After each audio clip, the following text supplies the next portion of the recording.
Good morning and welcome to another Seize the Day. Came in early today at the office, had a couple of things I got to do later on today. So I just thought I'd do Seize the Day from my office.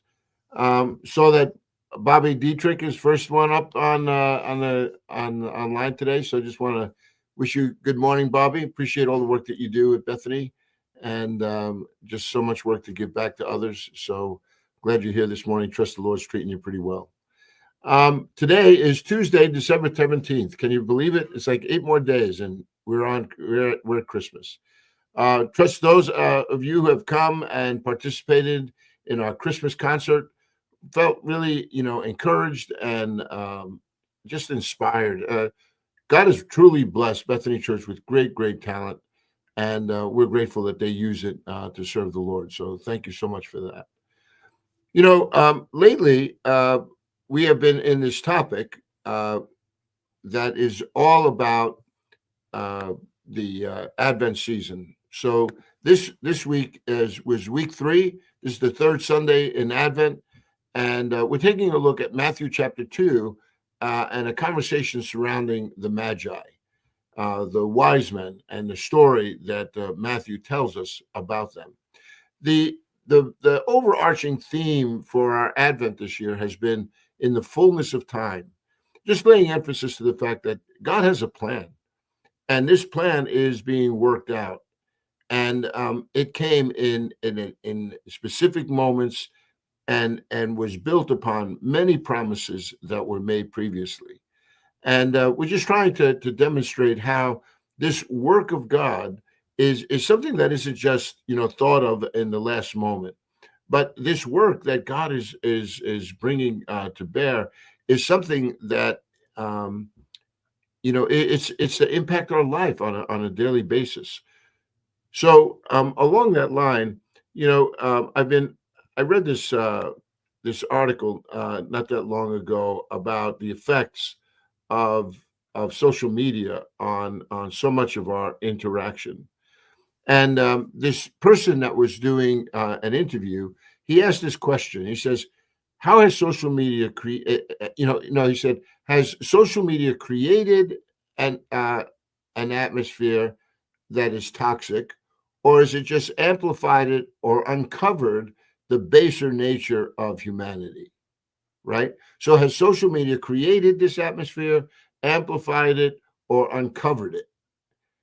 And all kinds of stories were being shared. Stories about the days before the internet, when the volume seemed to be turned down on interpersonal disputes, right? Where thoughts were held pretty private and opinions were shared discriminately. Now somebody has an opinion and they blast it out there for all the world to see, right?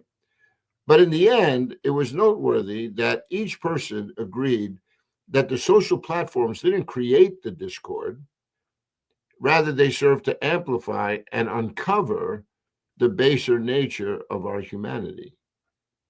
So it kind of reveals the heart, it gives a platform, right? And so, what these issues of the heart then are, I think, what Galatians is talking about in Galatians 5, and where we talk about, the works of this flesh.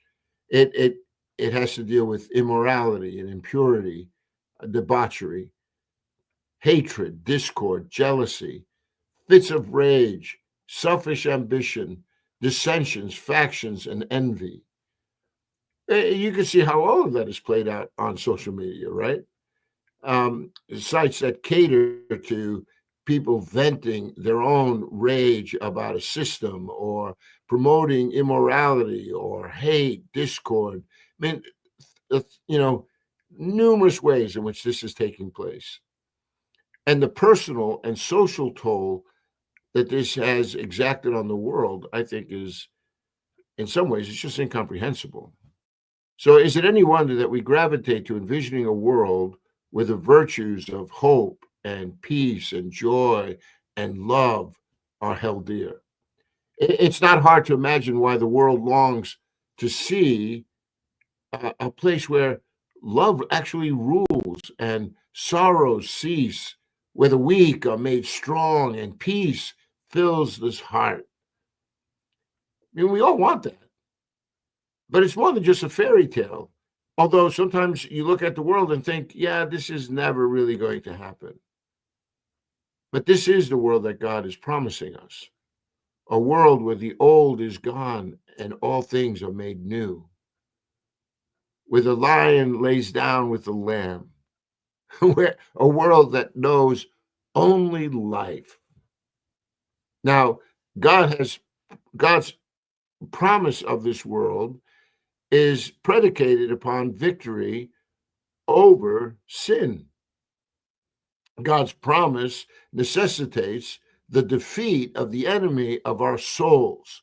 For us to experience this world in its totality, we have to deal with this sin problem. The sin problem that manifests itself, in all the ways that we just mentioned here in Galatians chapter 5. And is amplified, right, in the media and the platforms that are made available to us. And it's not just social media, right? It's the arts, right? It's 1,001 ways that we can see how legitimate platforms that could be used for good are hijacked. And the next thing you know, it's just appealing to man's baser nature. So if we're going to experience this world that's filled with joy and hope and peace and love, something has to be done to defeat the enemy of our souls.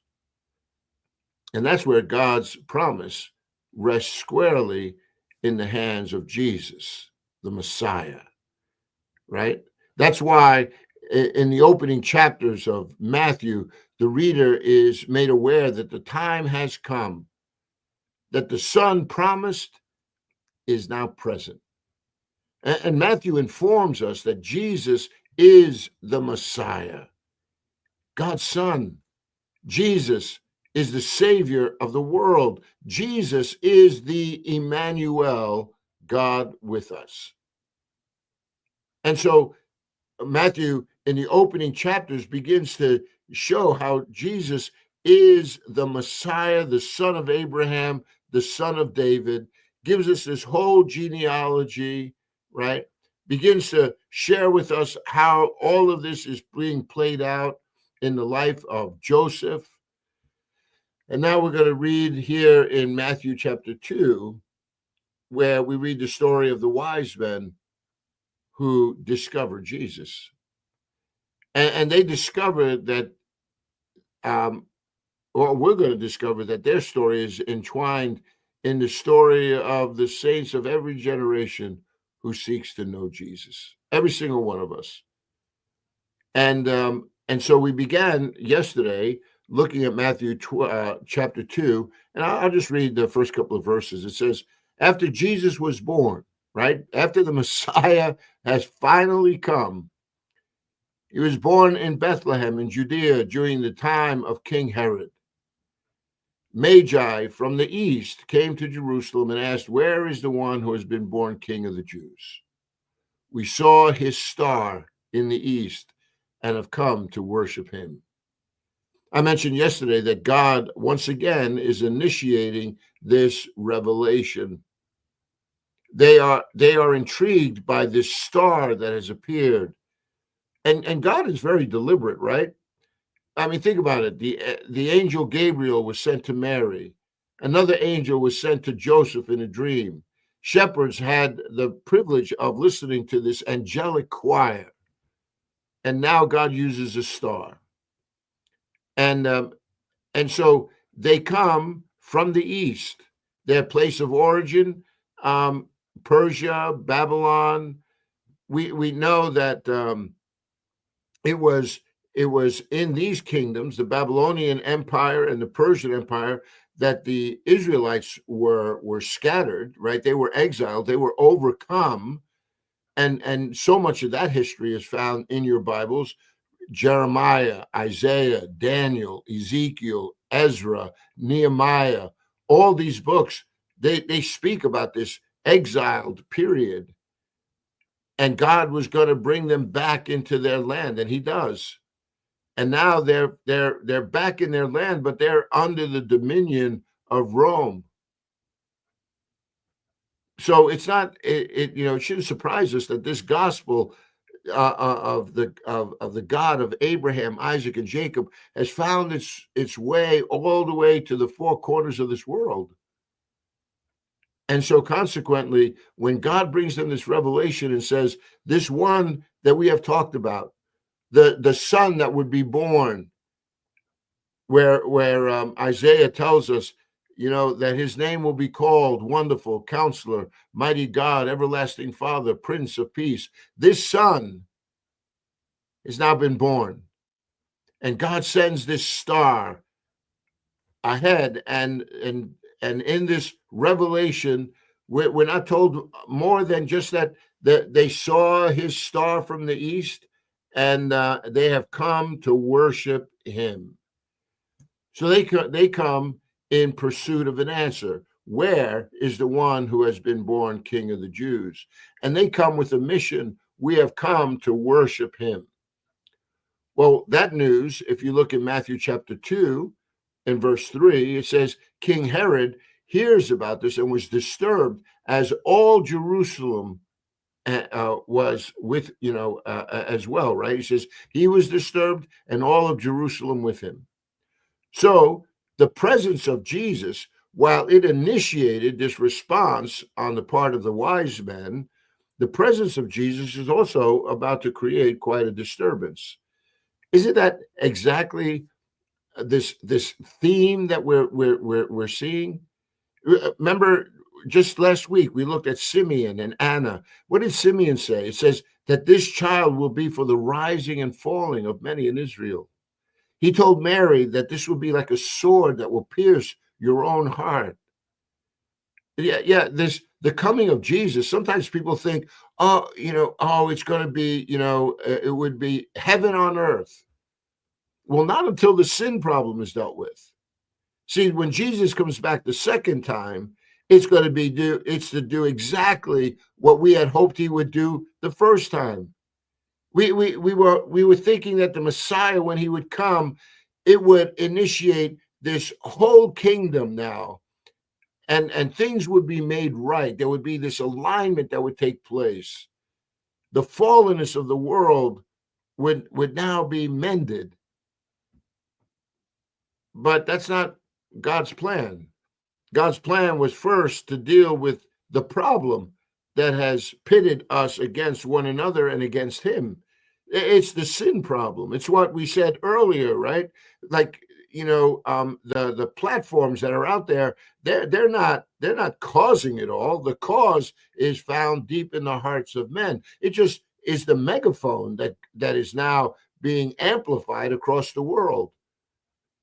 And so the technology isn't to blame. I mean, listen, technology is enabling us to have this conversation this morning. And many of you are in various parts of the world.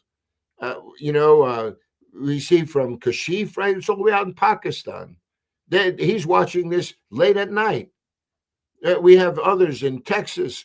My friend, Ron, uses these broadcasts and meets with friends, and they have a small group study. We have others in the Carolinas, in Florida. I mean, not to mention those here at home. Yeah, the technology enables us to encourage one another in this way. But the technology could also be used to just, create environments that are so toxic. And we wish that it wasn't that way. And I'm telling you, that day is coming. Jesus says when he returns, he's going to restore all things. He's going to make it new. What we hadn't anticipated, that it would involve two comings. The first to deal with the problem of sin, and then the second to come back and then to make all things new. In that interim, we're spending our life now with the knowledge of Jesus, with the promise of Jesus, with the power of the Spirit of God that now dwells in us, that enables us to know him and to serve him. But the world, man, it still goes on. And this still all of this animosity. We feel it within ourselves and we feel it in the world around us. This peace can't come soon enough.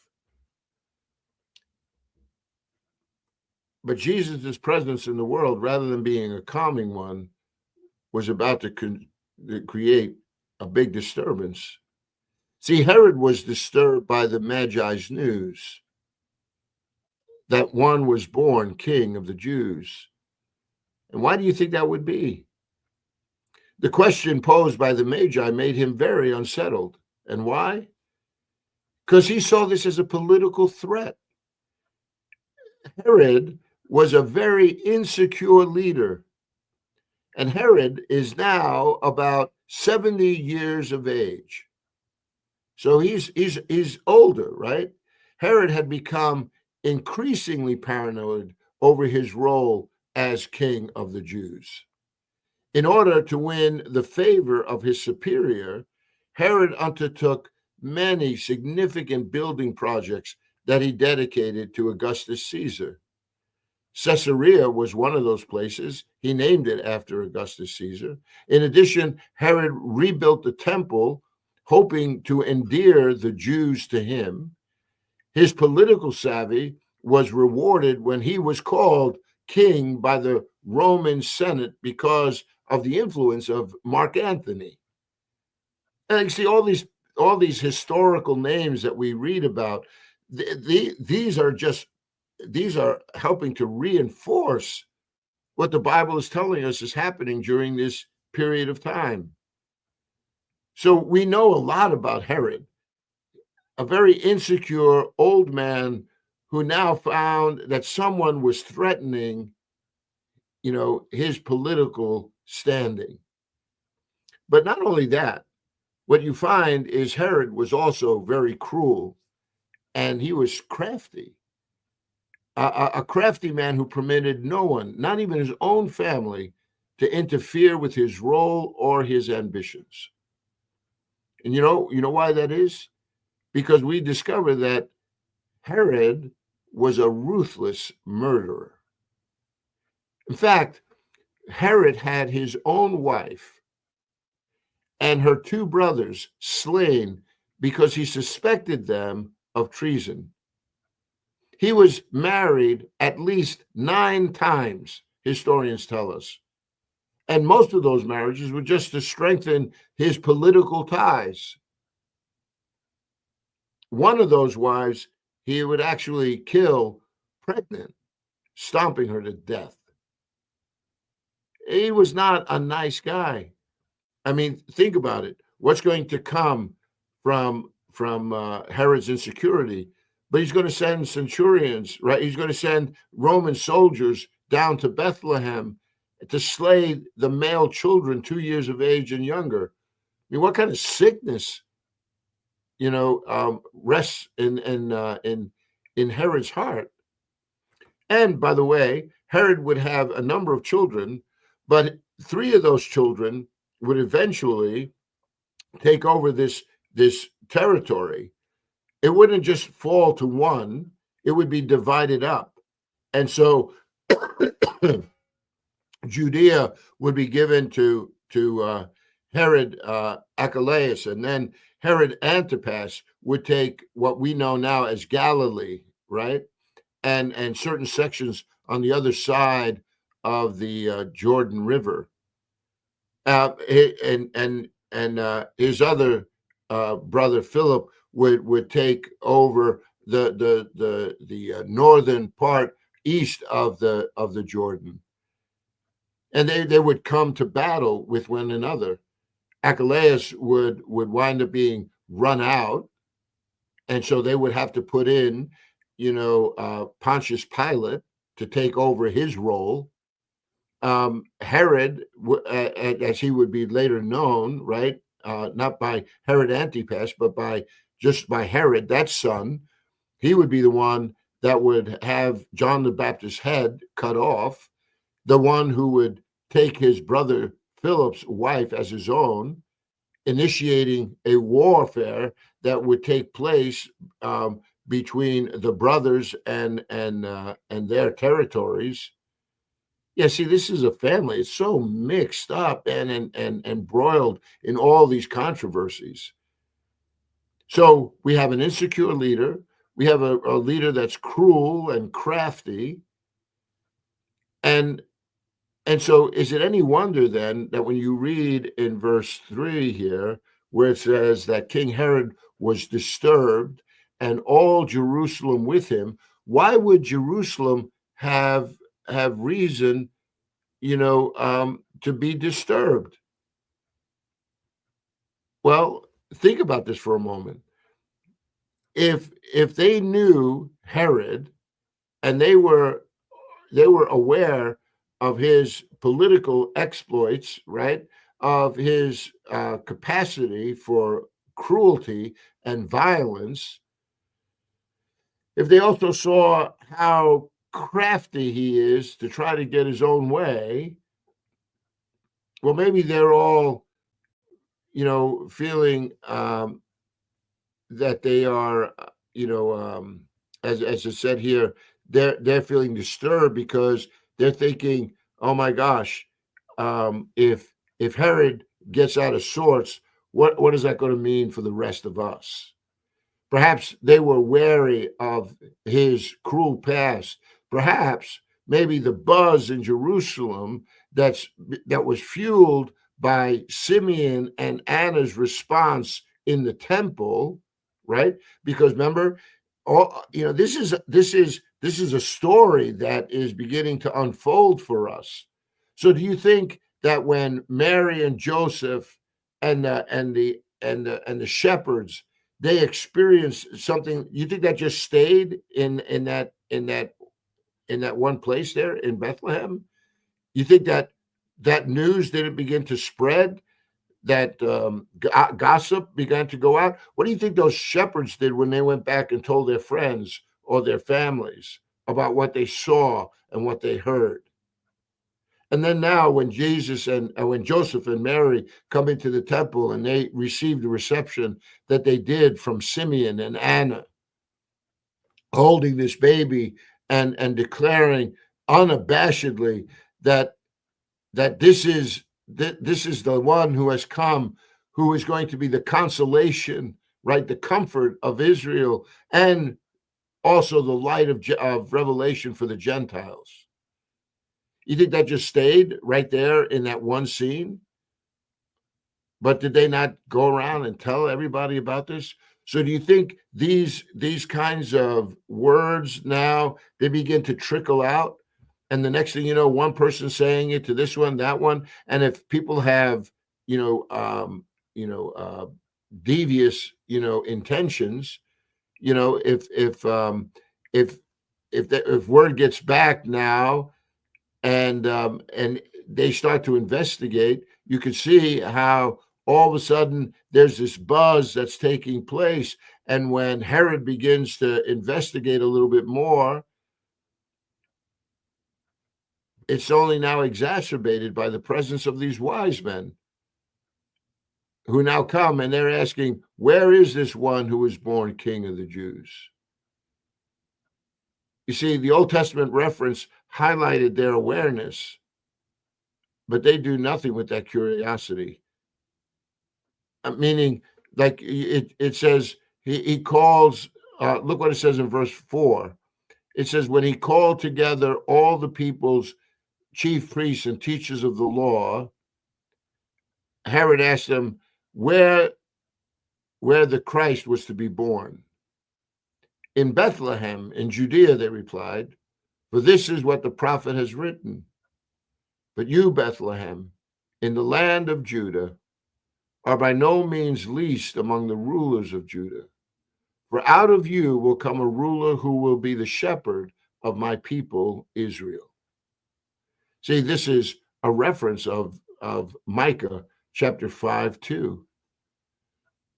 And so here, this conversation that Herod is now having with his own chief priests and teachers of the law, they knew enough that this Messiah would be born in Bethlehem. And so when that comes, it says that Herod calls for after he called for them, they had this answer. That the answer, right, was this child is going to be born in Bethlehem. They understood the scriptures, but this Old Testament reference highlights the fact that they were aware, but they haven't tied these two events, Jesus's birth and the Messiah, together. And even after now the Magi come, they don't show any amount of curiosity. If you're spending your whole life studying these scriptures, and Messiah the claim was made that the Messiah had been born, would you not be curious at least to find that out? Like, if this was your whole being was all about trying to discover God's will and purposes, why would you not then want to get as much information as you possibly could? I mean, I know for me, and I'm like, I'm a nobody, right? I come to know Christ, and now this switch is turned on, and I needed to find out more. And that set my whole life on a path. And here I am now as an old guy, and I look back on my life and thinking, this one question about who is Jesus has directed the entire path of my life. It brought me to different states. It caused me to meet different people.